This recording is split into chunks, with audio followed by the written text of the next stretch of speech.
Ito na nga ang kinatatakutan ni Kalingap Rab. Bianzi, may nangyayari pala dito na hindi alam ni Kalingap Rab at Edo.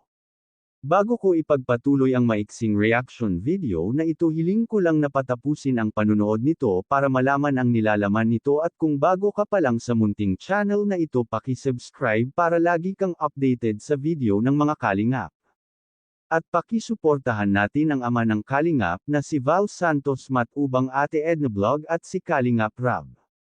Isang mapagpalang araw sa inyong lahat mga Kalingap, at shout out nga pala sa patuloy na sumusuporta sa aking YouTube channel, lalong-lalo na sa mga viewers natin na walang sawang nanunood at sumusuporta. Salamat. Kuya Rab, nagulat ito nang biglang naluha si Bianzi habang kausap niya ito. Bianzi, meron palang lihim na hinanakit sa mga taong nagsasabi sa kanya ng masama.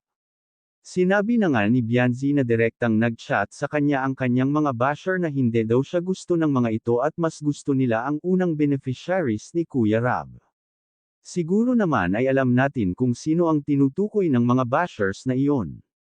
Kaya napaiyak na lang talaga si Bianzi. Hindi alam ni Kalingap Rab na dumidirekta ang mga bashers na iyon kay Bianzi, kaya nga nagulat ito si Kalingap Rab dahil wala naman siyang nababasa ng ganun pang babash kay Bianzi. Kahit si Edo ay hindi alam ang bagay na ito, pero sa kabila ng pangbabash nila kay Bianzi ay sinabi ni Bianzi na naiintindihan niya ang mga basher na iyon dahil wala daw itong alam sa kanyang tunay na pinagdadaanan.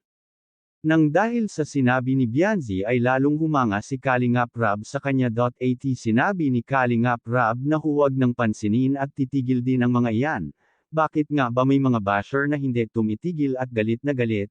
Parang hindi sila masaya kung hindi makapanira ng iba. Mabuti na lang at mabait si Bianzi at hindi sila pinapatulan. Hanggang dito na lang muna ang update ko mga Kalingap. Maraming salamat at God bless sa inyong lahat.